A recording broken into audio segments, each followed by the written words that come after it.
welcome to Netra's News.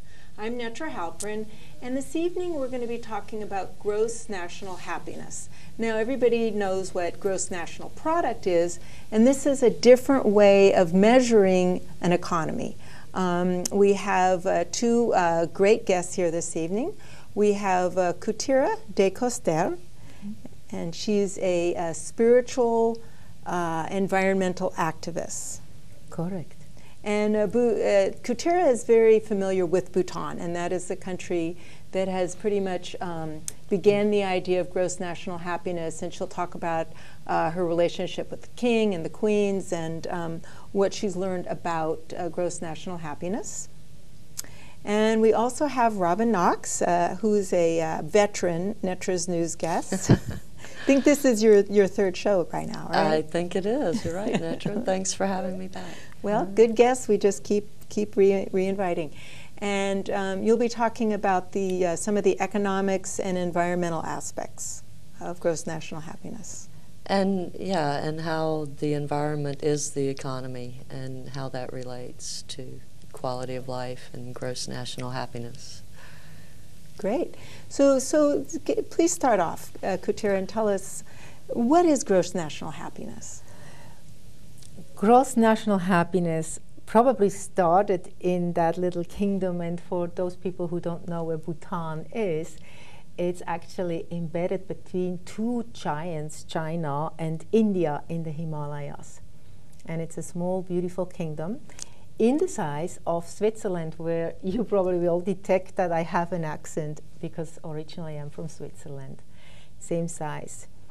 And what I found out, and I wanted to state in the legal code in 1629, was saying if the government cannot create happiness for its people, then there is no purpose for government to exist.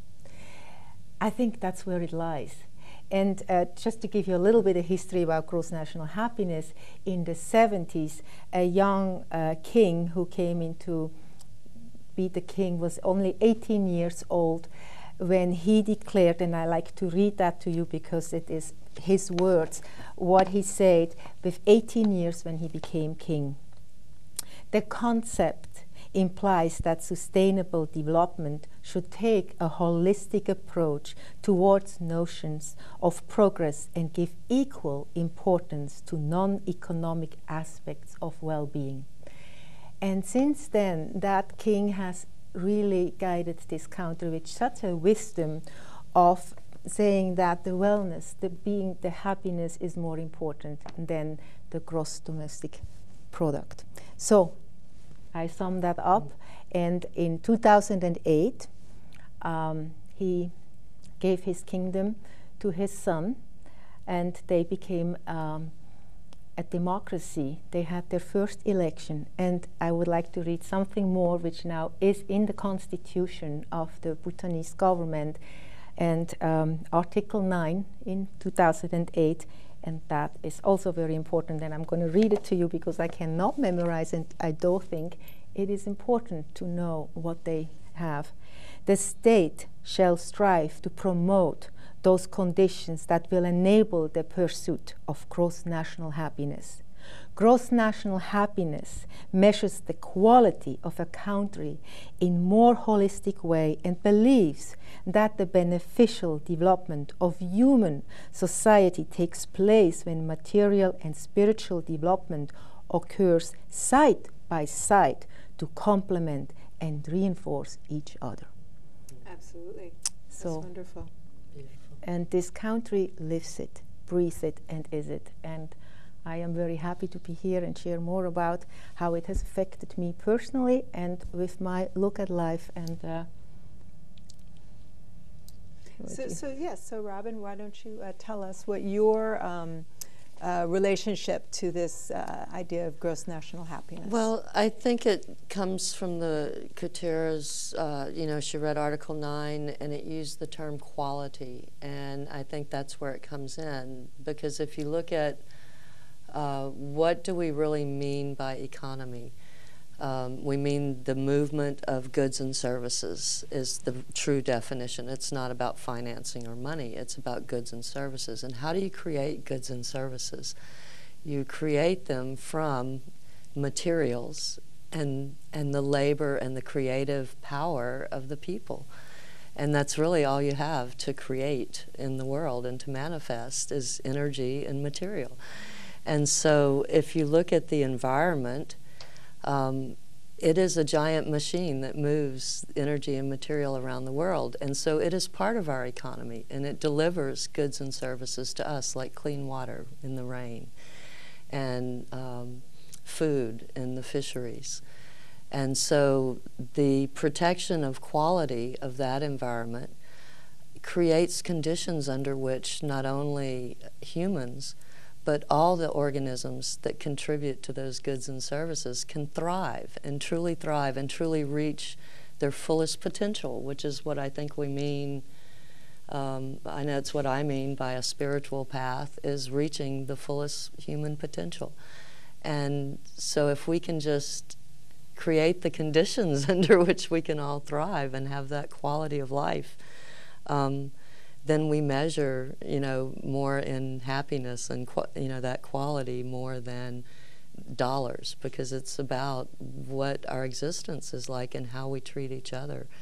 And if we treat the earth more like we would treat ourselves or our sister or our mother, then a lot of the controversy over issues would go away with just more respect for the resource that gives us all life. Absolutely. And I have a video that I want to show. It's the Fed explains real versus potential GDP. So I thought it would be good for people to just kind of have a base, like what are we talking about? What is the current system in this country, and I would say in most countries, what are they basing gross domestic product on? Gross national product, gross domestic product, very similar. So let's have a look at that when we get that all queued up and ready to go.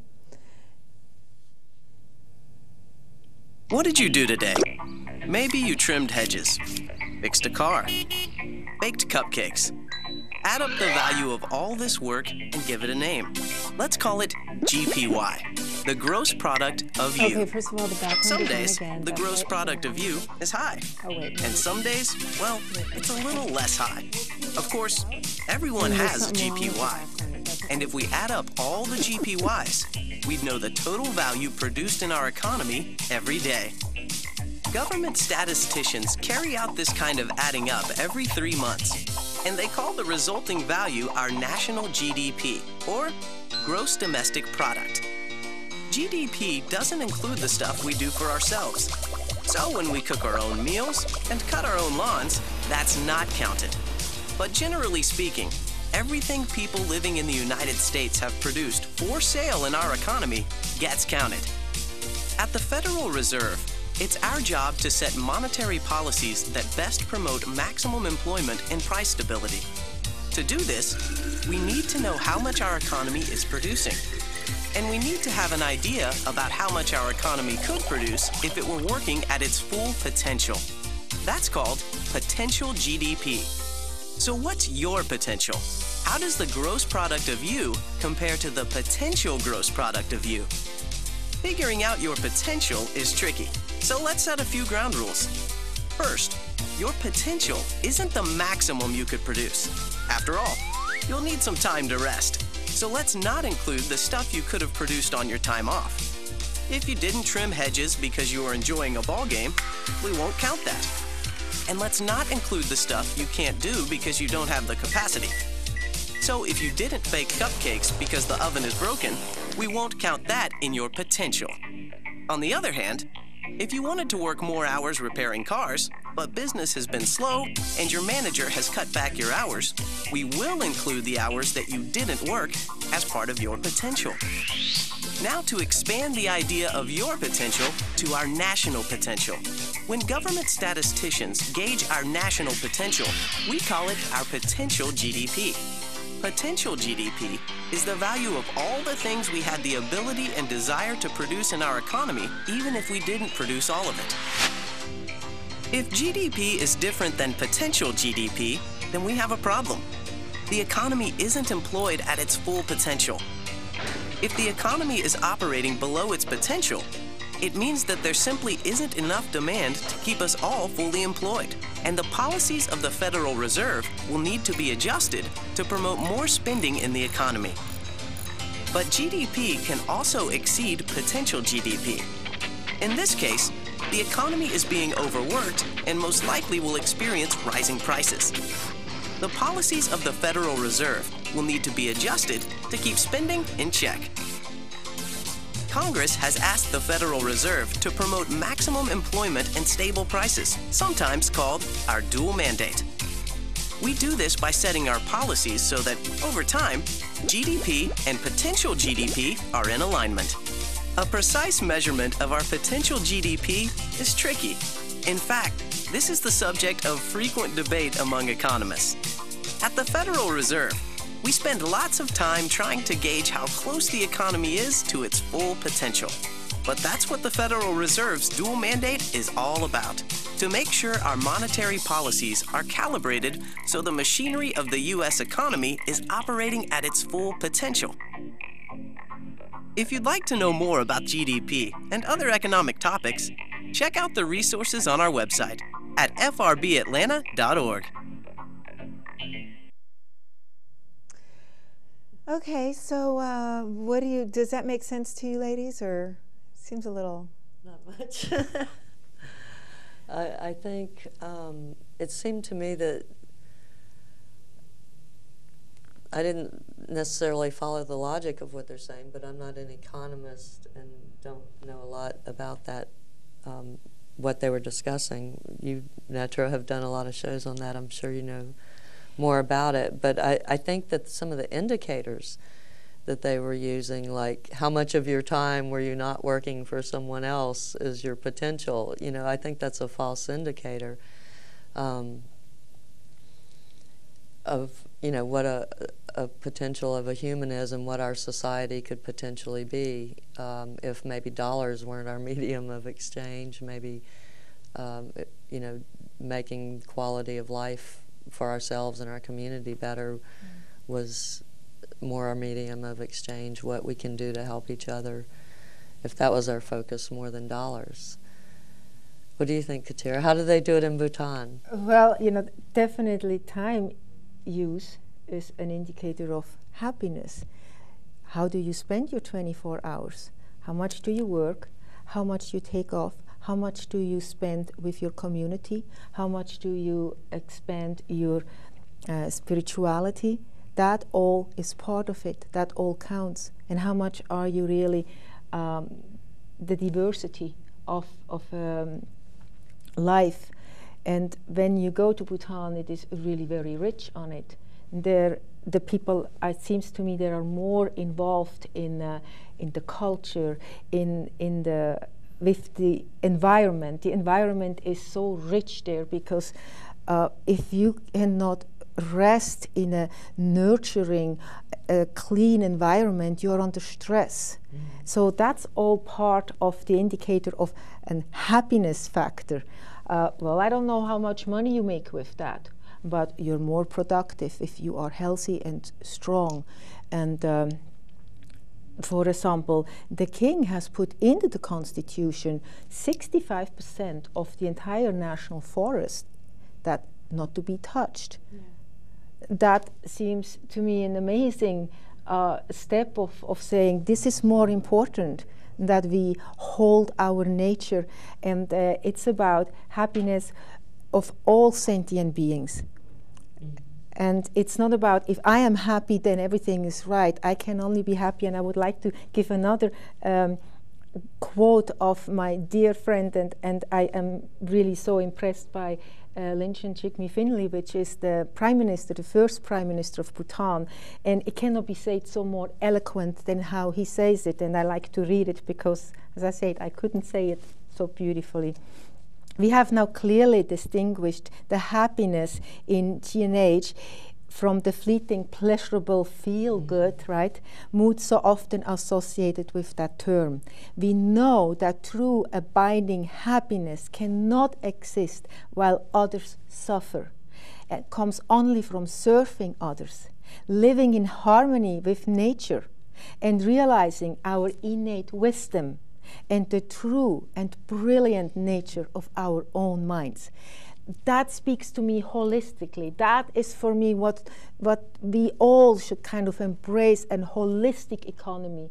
And we need to have both. We need to explore and also have a sustainable economic growth. And I think that's where we are looking at the countries who are waking up. We need to have a sustainable growth. It's not just about the money, because money, look where we are. This is greed. And money, does it make you happy? Does it make you happy at home? No. Money is just, what? A green energy.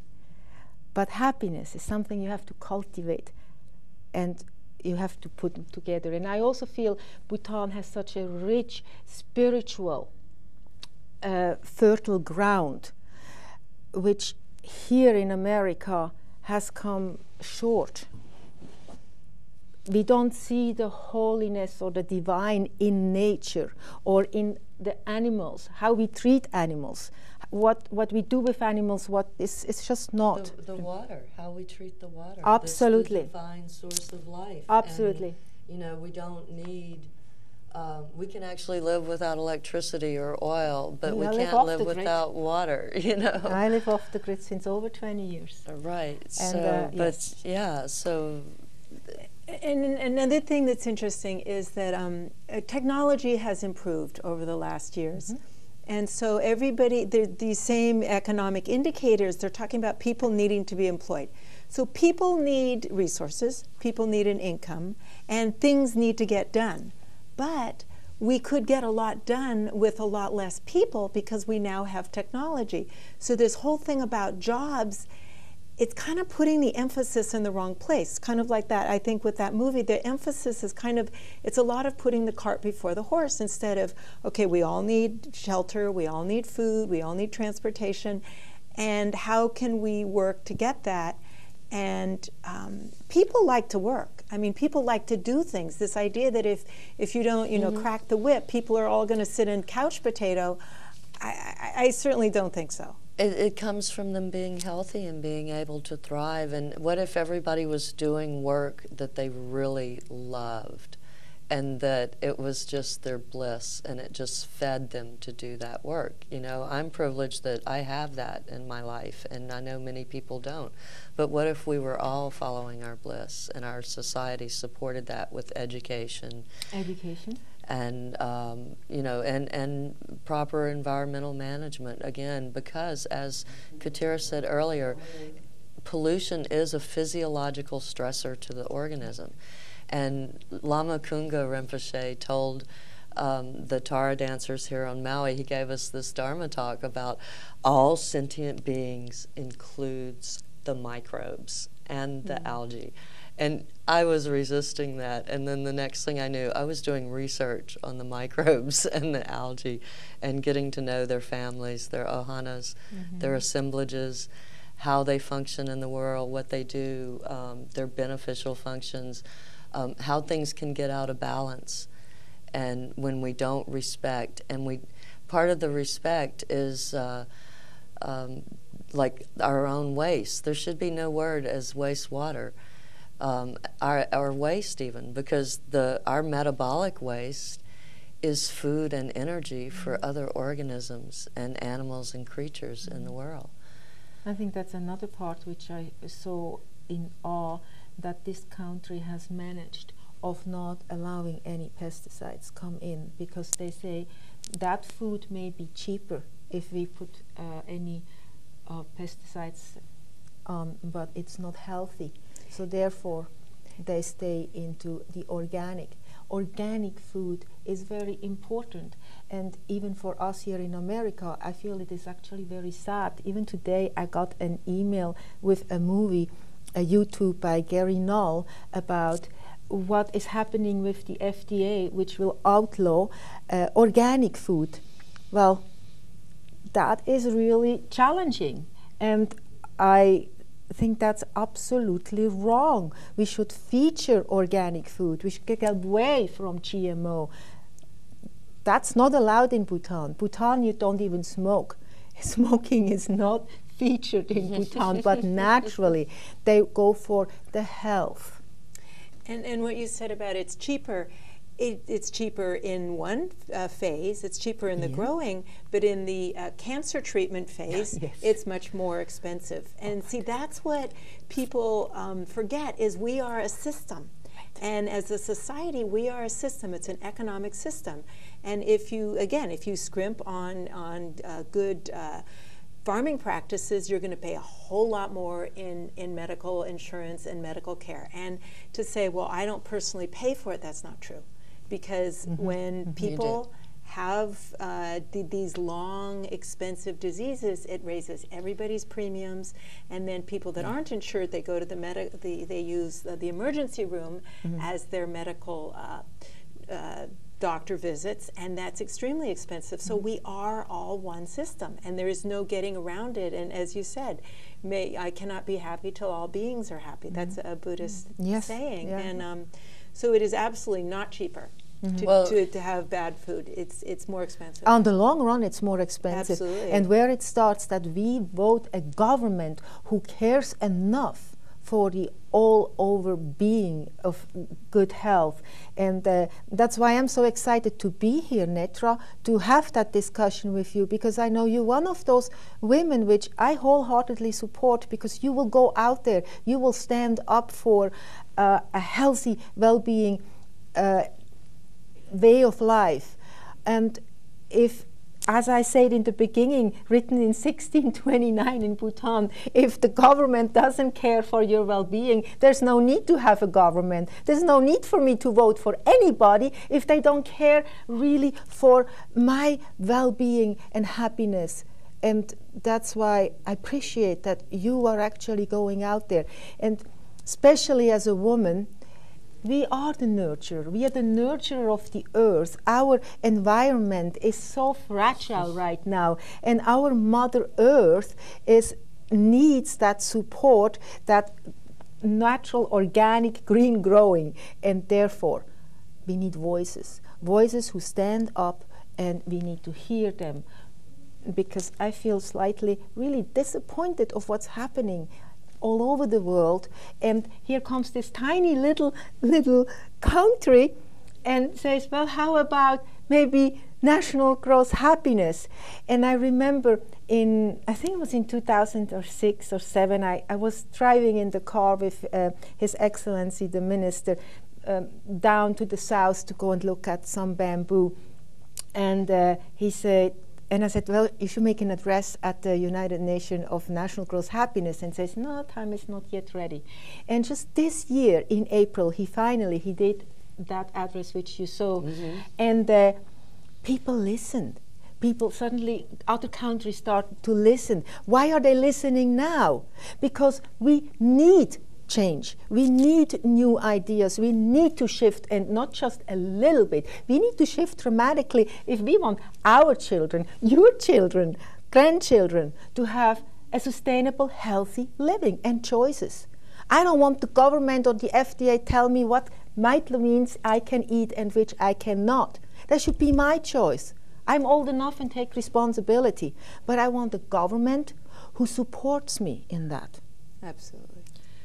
And to understand that our choices, as Netra was talking earlier about how the choices about eating food without pesticides, that there are hidden costs if it might be cheaper on the front end. And it's the same way with the water supply. The ramifications of that is there is only one water. It goes around the world, and then you're paying to remove it from your drinking water. And it would be much cheaper just to not put it in the water in the first place. Yeah. So we do have another clip. This is Robert F. Kennedy talking about some of his concerns about gross domestic product, that even in that time, I guess that was in the 60s, he was questioning, is this really the best thing for the people? So let's look at Robert F. seeing it. Kennedy Great. on challenging. Okay, Sleepy John.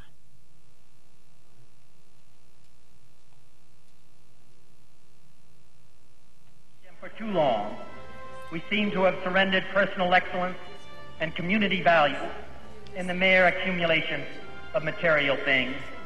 Our gross national product now is over $800 billion a year. But that gross national product, if we judge the United States of America by that, that gross national product counts air pollution and cigarette advertising and ambulances to clear our highways of carnage. It counts special locks for our doors and the jails for the people who break them. It counts the destruction of the redwoods and the loss of our natural wonder in chaotic sprawl. It counts napalm, and it counts nuclear warheads and armored cars for the police to fight the riots in our cities. It counts Whitman's rifles and Speck's knife and the television programs which glorify violence in order to sell toys to our children. Yet the gross national product does not allow for the health of our children, the quality of their education, or the joy of their play. It does not include the beauty of our poetry, or the strength of our marriages, the intelligence of our public debate, or the integrity of our public officials. It measures neither our wit nor our courage, neither our wisdom nor our learning, neither our compassion nor our devotion to our country. It measures everything in short, except that which makes life worthwhile. And it can tell us everything about America, except why we are proud that we are Americans.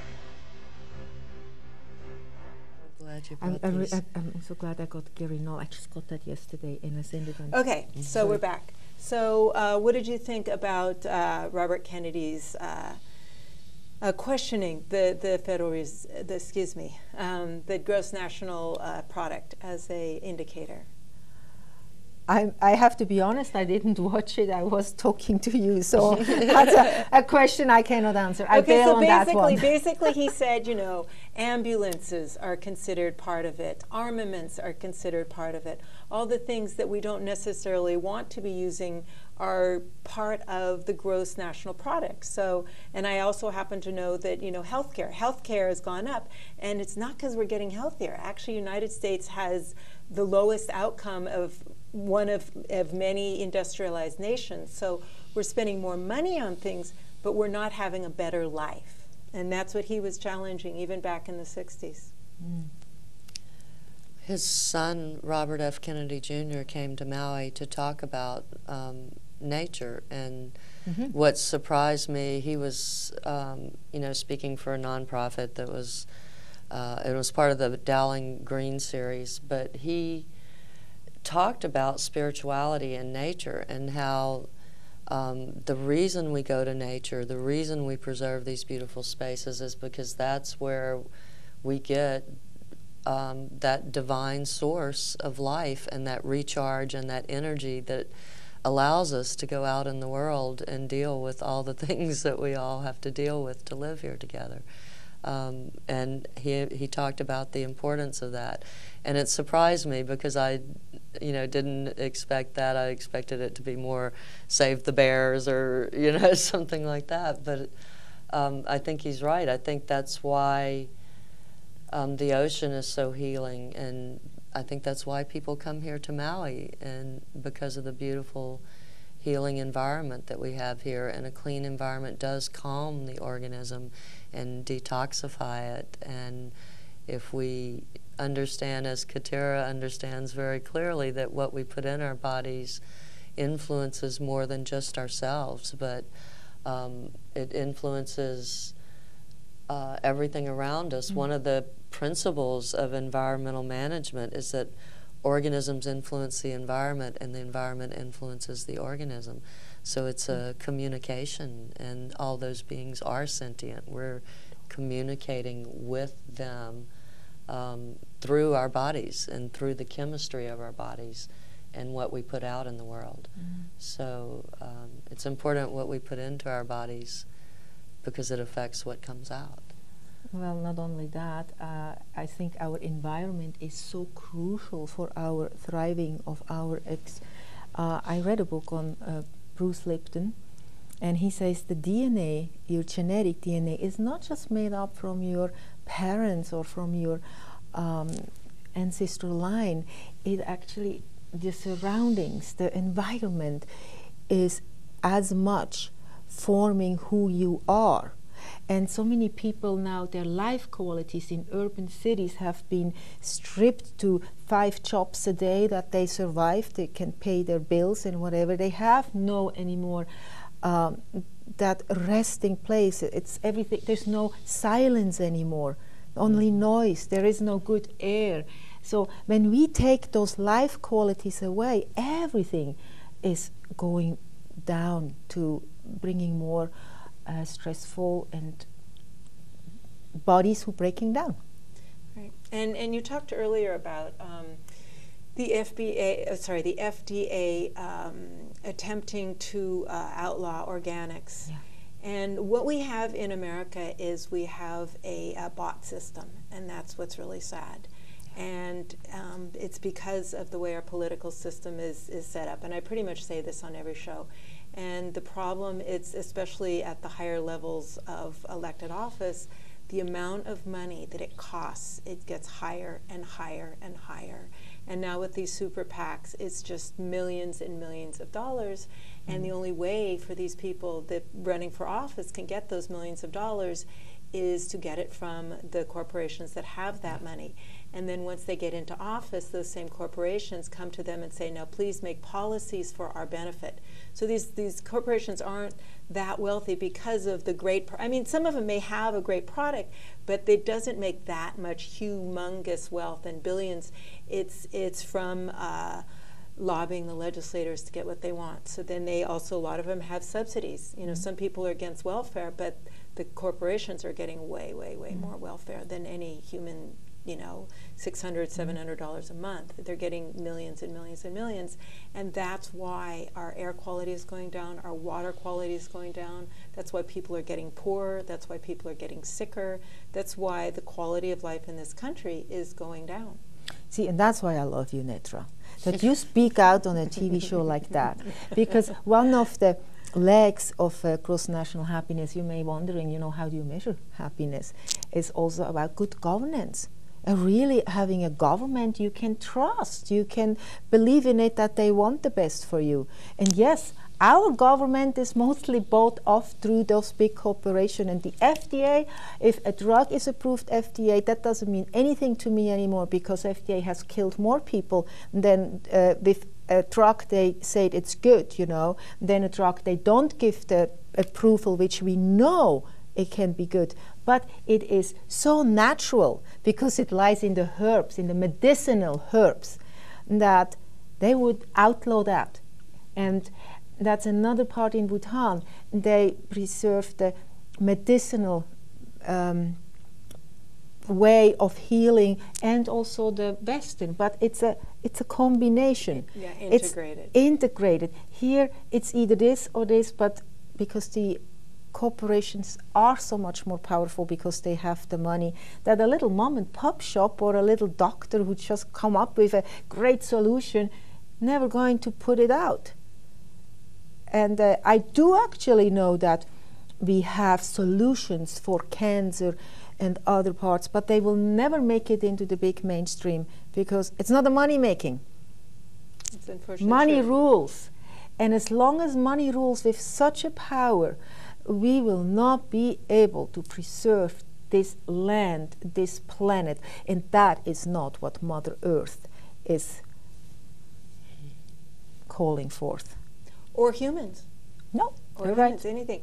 So we have some more videos about gross national happiness. Let's see, I'm not sure which one we're going to play next.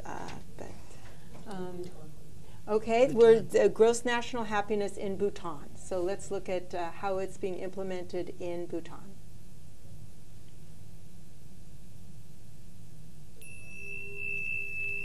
Oh no, Okay. that's not. This is about. Okay, they need to. Can you tell them to come here because That's actually... Okay, if you're not going to let do your job, I'm going to have to do it. Yeah, okay, but this is the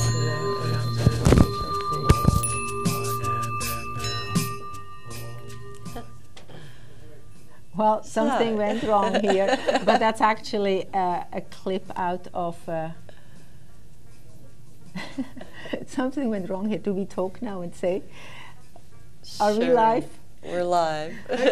We are live. We're having some technical difficulties, so we're just But let me say what this next video will be. That's a clip of a video which is called The Dance of Earth and Spirit, which my husband and I did, which is a feature-length movie on sustainability, how we created from zero a piece of land into absolutely green living with our own water, our own electricity, and featuring the bamboo as a sustainable lumber for the future.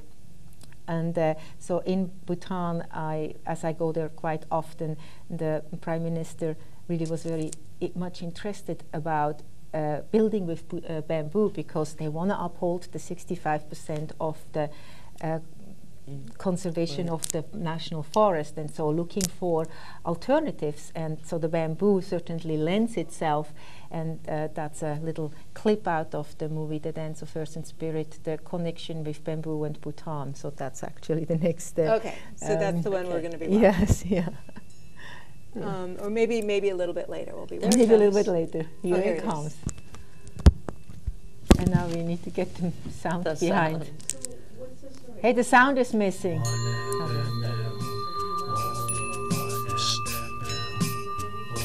Okay, Netra.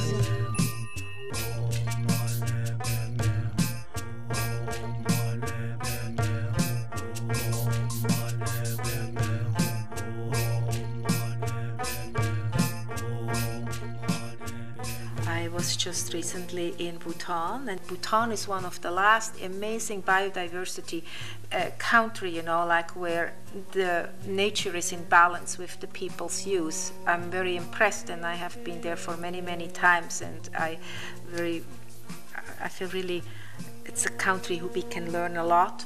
The king has put 70% of the forest into the constitution, that they cannot cut down the forest. Now, population is growing. The needs for housing is growing. Kutira brought David and I to Bhutan 3 years ago in order to introduce bamboo to a country that had plenty of it growing and even had bamboo structures there, yet they really have a core value system that is driving them to be very, very conscious of the sustainability, environmental movement, and green agriculture. In Bhutan, they have an amazing forest of bamboo. They have not used up till now their bamboo, and they are now starting to explore their bamboo, which we identified as perfect bamboo for construction. When we went over there the 3 years ago to introduce the ways that we were using bamboo, and they looked at their species and traveled through the countryside and really came up with a lot of factual information that allowed them to make the decision to move forward and really start creating some government policies that would include bamboo in their building systems. And the Minister of Agriculture, I just got an email from him a few days ago that they are actually now bringing more awareness and finding ways to use the bamboo to offset the cutting down of their forest and be able to maintain their 70% forest. And then they had an earthquake there about 3-4 weeks ago that demolished 1,000 homes, and there weren't too many deaths, thank God, from it. But there were about 3,500 homes that were severely affected by it all together, that needed some kind of work. So they decided it was time. That bamboo, they know that bamboo has at least 3 or 4 like factual studies that have been done in countries where earthquakes have happened, and the bamboo houses actually were the only ones to survive. And even in Bhutan, in this area, there were maybe a dozen bamboo homes built out of bamboo and mud walls that were completely unharmed, that stood, waited, worked through the earthquake completely, and there wasn't a thing that happened to them. So that raised a lot of eyebrows, and we went there. We went over there, myself, another architect from India, and we assessed the situation and started a program that's in action as we speak. So we are working with, setting up treatment systems and straightening systems and harvesting systems to bring bamboo that's going to last them for a while. They're very interested in seeing the beauty that's contained here in the homes that, we've created here on this land. So this last earthquake was a real wake-up call to decide on using a material that has been proven to be earthquake-proof. I mean, there's no seismic load that can shake a bamboo house down because it has an inherent flexibility to it that will always go with the flow, as they say. So here we are today, and extremely grateful that we've actually made the undertaking, gone forward to the point where now it's become a worldwide movement, and it really started here. Literally, the seedlings were planted and the first poles were set in concrete. I feel like we've been really fortunate in setting our heart and soul on a goal that is really become a reality today.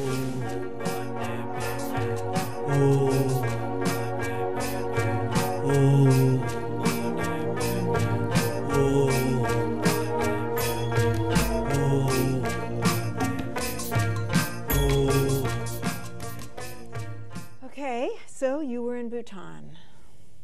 Many times, and I'm going again very soon. And some people will say, again, well, that's a more rural country, that's a third world country, they can, all happiness is all well and good for them, but we need, gross national product. Well, yes, that's certainly correct, but on what cost? What's the cost?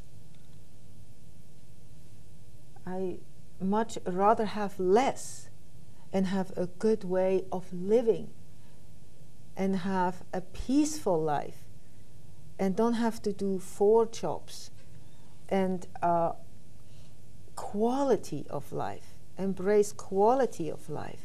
I don't want to be just in the rat race, and for that I'm willing to give more collectively to the community, do community projects, do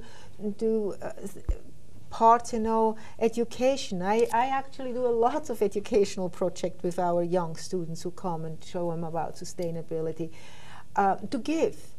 This is about giving with a core value. And that's another part of what they teach. Values, really values which we strive for: kindness, compassionate being to each other.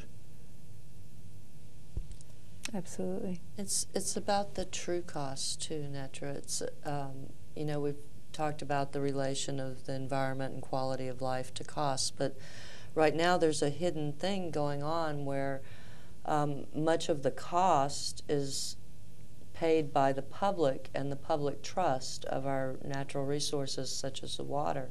And this is because the businesses that are earning the money from the consumers are not paying the true cost of their products. And we all pay for that when our environment is damaged and our health is damaged because our environment is damaged. And so, as Kutira points out, we can make do with less, and it's also about the quality of what we have. Like, I remember, I still have a blender that was from the 1940s, from before I was born, and it was my great aunt's. And the motor is still good on that blender, and it still works. And I remember that appliances used to be repaired, and that's a job that someone loves doing. My son-in-law used to repair appliances, and he loved doing that, but he went out of business because everything's planned obsolescence. It's planned to go to the landfill and to be wasted. And this is pollution is just a resource out of place. Absolutely. We need to not have waste.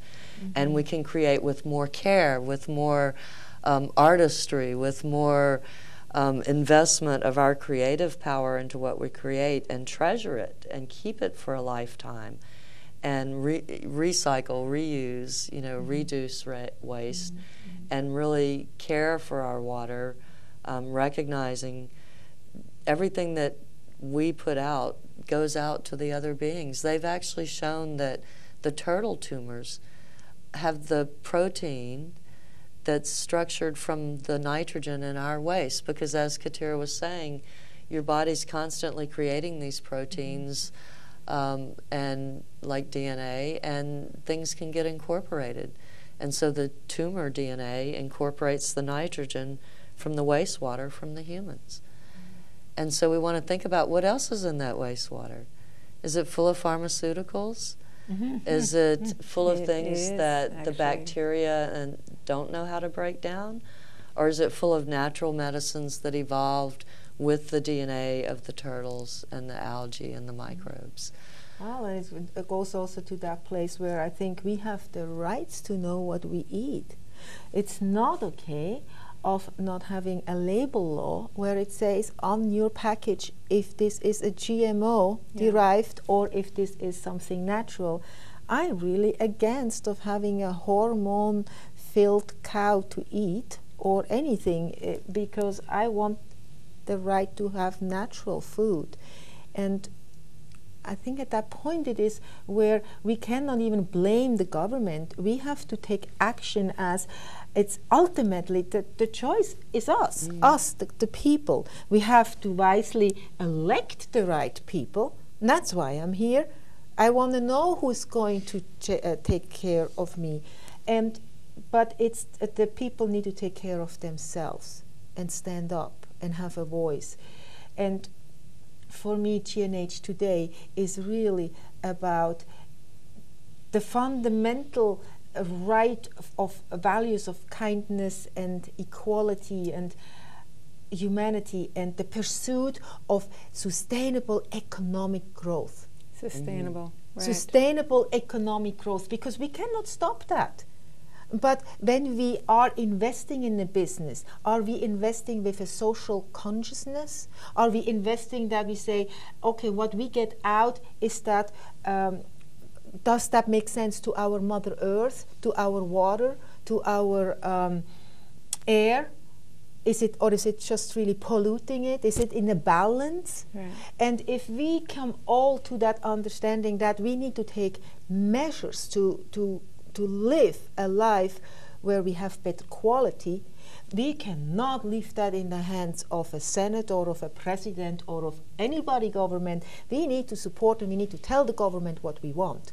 Yeah. And I'm telling you what I want. I want to be able to choose the food I want to eat, that nobody comes in and says you have to eat GMO, or I want to know what's in this package. Please write on it. And I want you to stand up for me and go for that. Absolutely, absolutely. You got it, Kutira. I'm on it. I absolutely. That is my plan. Yes. And I think people forget that. I think there is enough to go around. I think this idea that we're going to have to go without. I don't think that's actually true anymore. As I said, technology has dramatically improved, and the idea that, like, I used to do construction, and what I learned, and anybody who's done construction has learned, is that you can't afford to go cheap. Because if you go cheap, you pay a whole lot more later if you do it wrong. And I think this idea that, we can't afford to have healthy food, we can't afford to have good schools, we can't afford, all these things that are being cut, it's not actually because we can't afford it. It's because the money, there is plenty of money and there's plenty of resources. It's just going in the wrong places, as I've mentioned. I think it's a matter of rate. I think that's what's wrong with our rampant consumerism in our society. You hear a lot of definitions of sustainability, but mine is that you're not consuming things faster than they can be replenished. And like water, for instance, So if we just get away from that lack mentality and we look at what's happening right now today, what's happening right now. Am I okay? Do I really need that extra food in my cabinet? Do I really need that extra piece of plastic, something, or technology, something even that is disposable in my life? Or can I slow down on that just a little and put it off just a little bit into the future? If we all slow down just a little, then the rate of depletion will slow down and the balance can return. And so I think people often get into this black and white thinking, and it's really a big continuum between black and white with lots of shades of gray in there. And it's what can we do now today? It's a choice. Like Kutira said, it's a choice about how we live. In each moment, are we choosing quality of life? Are we choosing to not impose on others, to be compassionate, to not assume that someone else is going to clean up our messes, but to be responsible with our kuleana, to take care of our Mother Earth and of each other, because it's Pona, because it's the right thing to do, and it generates life. And I want to talk about the word conservative. I hear people say, well, I'm a conservative. And I always say, well, what do you mean by that? Because let's break it down. Okay, conservative means to conserve, right? So if you want to take care of the environment, you are conserving the environment. And what you just said about cleaning up your own mess, well, that's conservative. That's, conserving, and not, gobbling up resources that aren't, like you mentioned, they can't be replenished. That's conservative. And as I said, that if you're eating bad food and then you have to go, you would get cancer and you need all these expensive treatments, well, that's not very conservative. It's conservative to, take care of things, take care of your body, take each other, and a government, since the word conservative is often used in a governmental way, would be a government that conserves and that looks at the long-term costs. All of us have talked about that concept of externalizing costs, because if a company doesn't clean up after itself, somebody else is going to have to. And either it creates toxins and people get sick, or it destroys the environment and the animals get sick, and then some of those animals we eat and then we get sick. So it's not conservative. Conservative is to conserve what we have. I think that's a really good way, because when people come to our retreat center, we have on the showers conserve water, zero waste. We turn the lights off. We conserve, but in the way to honor the environment, to honor the resources where it comes from, and not just taking, to be in balance with nature. And I think, so then I'm a conservationist or whatever. Conservative, there you are. I'm a conservative. Kutira is so conservative. Okay, we have another video. Let's see which one we're going to see. Professor Jeffrey Lippman on gross national happiness. Okay, so we're going to see the Prime Minister of Bhutan. So yes, a very amazing man. Kutira is a big fan.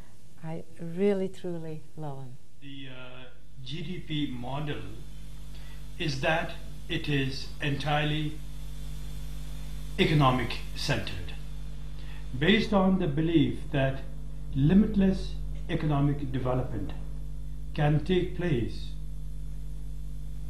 fully neglecting and ignoring the reality that there are natural and social boundaries within which growth can take place. And when these boundaries are crossed, then sustainability becomes the question. It is also a development model that has no regard for the human individual. And so it is that today the world is faced with a series of calamities or disasters resulting from this pursuit of limitless growth. economic systems are failing. Climate is changing, resulting in all kinds of disasters, which are increasing in frequency as well as in magnitude. GDP, for one, does not take into account the costs, the natural costs, the social costs, the political costs, psychological, emotional, and even health costs arising from the economic gains.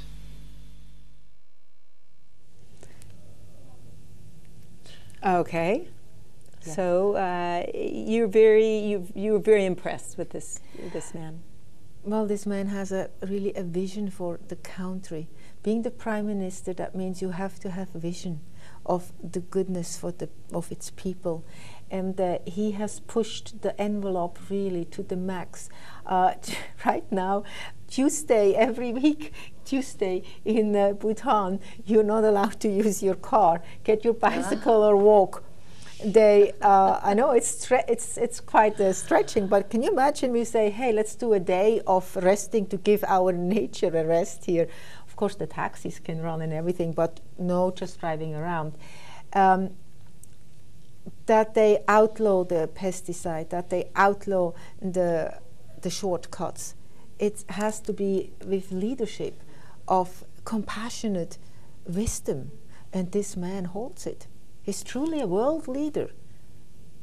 And I hope he gets to speak more and inspire more people, even that tiny little country of Bhutan, that it opens and makes a little crack in your heart, and you take them in and see what potential we have, because it's never too late. We cannot give up. Like a beautiful poet in Japan once said, even if I know tomorrow the world goes under, I will plant a cherry tree today. It's that we cannot give up for the sake of our children and for what comes after us. We need to keep the hope, but we need to take responsibility and action. Absolutely. Absolutely. To make a choice in each moment about being compassionate, being responsible, taking care of ourselves and those around us, supporting leaders who are visionary, supporting those who are willing to speak out for the ones who don't have a voice, and supporting those who are willing to be the voice. That's what we need to do if we really want the quality of life and gross national happiness as our primary objective. Absolutely, and that's what I hope we institute. I don't know how it's going to happen in this country, but we're putting it out there. So I want to thank my sponsors of Netra's News, of course, Bello Realty, a family-owned company that knows Maui, and we also have a new sponsor, the Salon in Paia. We've got Carl and. So many great stylists over there. You go in there and you come out looking like $1 million. So absolutely. And don't forget, Netra's News is on every weekday evening. We shoot a new episode every other week, and we're also on YouTube. And our next episode is going to be on the Kihei Outlet Mall. This is a very controversial subject, so please come and watch, and we hope to see you there. And don't forget to watch us on YouTube.